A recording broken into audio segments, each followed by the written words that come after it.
saja. Judul materinya yaitu konsep dasar ilmu pemerintahan. Yang pertama yaitu ada definisi ilmu pemerintahan. Untuk kata ilmu, ilmu artinya adalah pengetahuan.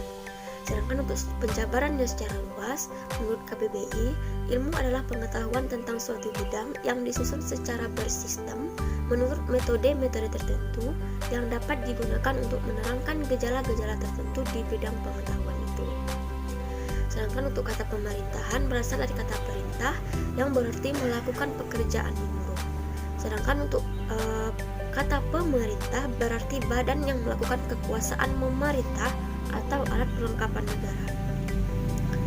Dan yang terakhir itu ada kata pemerintahan itu sendiri berarti perbuatan, cara, atau urusan dari badan yang memerintah. Dari kedua definisi tersebut dapat kita simpulkan bahwa ilmu pemerintahan secara umum adalah ilmu atau pengetahuan yang mempelajari pemerintah dan yang diperintah. Sebenarnya untuk pengertian ilmu pemerintahan ini sangat luas, tergantung sudut pandang kita saja. Yang kedua yaitu ada objek ilmu pemerintahan. Objek ilmu pemerintahan ada dua, yaitu objek material dan objek formal. Yang pertama itu objek material. Maksud dari objek material ini yaitu siapa sih yang dibahas dalam ilmu pemerintahan ini. Nah, ilmu pemerintahan ini membahas negara. Tidak hanya ilmu pemerintahan saja yang objek materialnya negara, ada ilmu-ilmu lain yang membahas tentang suatu negara, yaitu contohnya ada ilmu administrasi negara, ilmu politik, ilmu kenegaraan, dan lain sebagainya.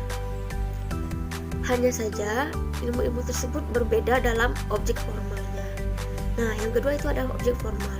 Apa sih yang dimaksud dengan objek formal ini? Objek formal ini itu maksudnya adalah apa saja yang dibahas dalam ilmu pemerintahan ini. Nah, untuk ilmu pemerintahan ini dia membahas dinamika yang terjadi dalam pemerintahan. Yang ketiga yaitu ada hal-hal yang dikaji ilmu pemerintahan. Hal-hal yang dikaji ilmu pemerintahan ini termasuk dalam objek formal ilmu pemerintahan, yaitu yang pertama ada lembaga pemerintahan, yang kedua ada proses pemerintahan, yang ketiga ada tujuan pemerintahan, yang keempat ada hubungan-hubungan pemerintahan, dan yang terakhir ada peristiwa pemerintahan. Next, yang keempat yaitu ada ilmu kenegaraan. Tadi di objek pemerintahan juga sudah dibahas bahwa yang membahas suatu negara itu tidak hanya ilmu pemerintahan. Di dalam gambar terlihat bahwa ada lima ilmu yang membahas tentang suatu negara. Hanya saja objek formal yang berbeda. Yang pertama itu adalah ilmu pemerintahan. Ia hanya fokus membahas gejala pemerintahan. Yang kedua itu adalah ilmu administrasi negara. Dia fokus dalam pelayanan suatu negara. Dan yang ketiga adalah ilmu hukum tata negara.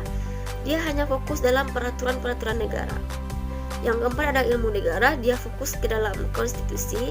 Dan yang terakhir ada ilmu politik, yaitu dia membahas tentang kekuasaan suatu negara. Selanjutnya yang terakhir yaitu ada manfaat ilmu pemerintahan. Manfaat ilmu pemerintahan ini terbagi dua, ada secara teoritis dan secara praktis. Yang pertama itu secara teoritis, manfaat ilmu pemerintahan ini yaitu mengkaji, mengembangkan, mempelajari ilmu pemerintahan untuk kepentingan pengembangan ilmu pemerintahan itu sendiri. Yang kedua itu ada secara praktis. Secara praktis ini ilmu pemerintahan mengkaji, mengembangkan dan mempelajari ilmu pemerintahan untuk diterapkan dalam kegiatan pemerintahan atau kepentingan masyarakat. Baiklah, sekian presentasi saya. Saya akhiri dengan Assalamualaikum warahmatullahi wabarakatuh.